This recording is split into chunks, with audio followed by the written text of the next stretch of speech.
中国考古史上最玄幻的4件事，让科学家都叹为观止，每一个都颠覆三观，一定要看到最后。2006年，我们的考古学家发现了秦始皇祖母夏太后的墓葬，里面竟然出土了让大家都非常惊讶的东西，一个完整的长臂猿的骨骸。首先我们要讲在人的墓里发现长臂猿，这已经是世界历史上都没有发生过的事情。而最主要的是，这只长臂猿是我们一个从来都没有见过的未知品种。科学家先是用国内目前所有的一共6种长臂猿的品种进行了对比，发现它居然不属于这6种之内，那么就只有这一种可能，它已经灭绝了。因为我们国家目前这6种里面有2种白掌长臂猿和白颊长臂猿就已经灭绝了。但就算是灭绝了，也应该有史料的记载，不可能一点痕迹都没有留下来。于是就找到了伦敦动物研究院的专家，来请他们帮忙查找对比一下全世界范围之内存在过所有数百种长臂猿的品种里有没有这个品种。但是很遗憾没有找到。后来猜测这个长臂猿品种是凭空出现了，又是不明的消失。除了这件怪事呢，夏太后的墓本身也很奇怪，因为她生前是妾，她的丈夫去世的时候那个墓她进不去。那个墓是她的丈夫和正室在里面，后来她的儿子庄襄王比她去世的还要早，最后她在秦始皇登基7年，也就是秦始皇20岁的时候才离开人世。当时就给她单独弄了这样一个墓，所以她的墓才发现的这么晚，而且这个墓要建的时候，天上的彗星就一直在出现。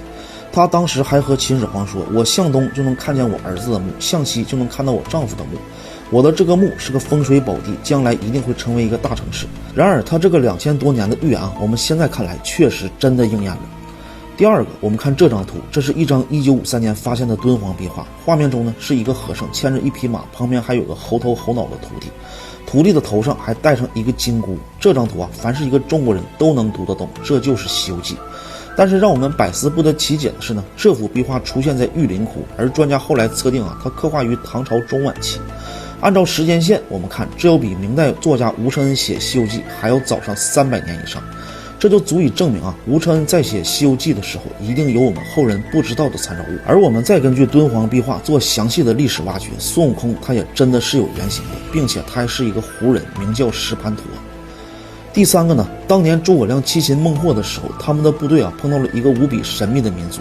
这个少数民族呢，他们平均的身高在1.5米到1.6米，个子不大，却异常的凶猛彪悍，穿梭在整个山林之间，来无影去无踪。从春秋战国时期一直到明代万历年间，他们长达2000多年的时间里，一直在这片土地上工作、生息、繁衍。之后呢，便不知了去向，除了留在离地面高达100余米悬崖峭壁上265个悬棺，他们没有给后人留下任何的信息。我们看这些诡异的悬棺被悬挂在悬崖峭壁上面，到今天仍是个未解之谜。首先第一个呢，这些人为什么要把悬棺费这么大的力气放置在这些悬崖峭壁之间？最主要的是他们是怎么把这些棺木抬上去的，又是怎么定的这些木桩？这些悬棺和悬崖正好接近于90度，下面又是江河滔滔，根本就没有落脚地，就是利用我们现代化的设备和手段也是很难完成的事情。第四个，马王堆汉墓。1973年马王堆汉墓被找到，然而没想到的是，墓主人竟然是汉高祖刘邦册封的长沙国丞相利苍的家族墓。利苍当时是刘邦身边非常厉害的道家宗师，所以马王堆汉墓出土了失传的道家技术和失传的道家思想。一起下葬的除了利苍，还有他的妻子辛追和他的儿子利熙。辛追夫人的尸体刚被发现的时候，历经2000多年不腐不烂，皮肤还有弹性，头发也保持乌黑亮丽，如同刚睡着了一般，堪称是奇迹。现在我们看到的这张图是氧化后的结果，没想到2000多年前的道家就能拥有这样的防腐技术。除了辛追夫人的尸体不腐，我们再看这张图，这是漆盒里装了2000多年的藕汤，刚发现时藕片还在汤中晃动，还有地下埋了2000多年的漆器，到今天都和新的一样。然而这些还不算什么，考古学家在棺椁里发现了一本写在帛书上的《道德经》，把上面的内容全部翻译出来之后所有的专家都被震惊了。帛书版《道德经》和现在流行版《道德经》竟然完全不同，其中有700多处的关键内容被后人篡改了。我们读了数千年的传世宝藏《道德经》居然是假的，而马王堆出土的却是《德道经》，德在前，道在后。我们都知道德是人的修为，道是自然的规律，虽然顺序不同，但意思也是天差地别。德在前呢，更注重的是人的修为；道在前，更注重的是遵从天道。所以呢，一个是主动，一个是被动。再比如《道德经》的内容上大器晚成，我们都知道，而马王堆出土的帛书却写的是大器免成。原来老子的意愿、坚持、福报、大器晚成这种心灵鸡汤完全不一样。我们的书中还写着曲则全，枉则直，而帛书上写着曲则进，枉则定。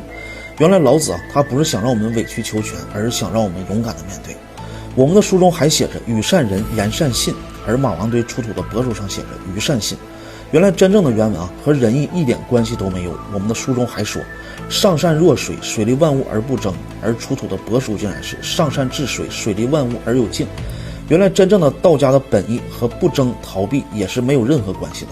然而可惜的是呢，假的道德经我们竟然学了2000多年。那为什么帝王儒生会篡改我们的文化呢？因为从汉代开始，儒家成为了盛世，统治者为了加大护卫皇权，剥削底层百姓，让底层百姓难以翻身，彻底实现拉开贫富差距。所以必须控制底层人的三观和遇到问题的思考方式非常重要。所以我们看到的道家文化《道德经》总是感觉有一种儒家的风味，再故意加进去很多无为、不争、仁义的这种毒鸡汤，来彻底固化民众思想。直到马王堆汉墓帛书的出土，才让我们所有人都看到了《道德经》的本来面目。原来我们的文化是强悍的。所以这本帛书版《道德经》呢，建议每个人都收藏一本。它不仅印刷很好，每一页都有注解、有翻译，还有篡改前后的对比，清晰可见，还没有阅读障碍。不仅可以更新我们对文化的思考方式，尤其是家里有孩子的，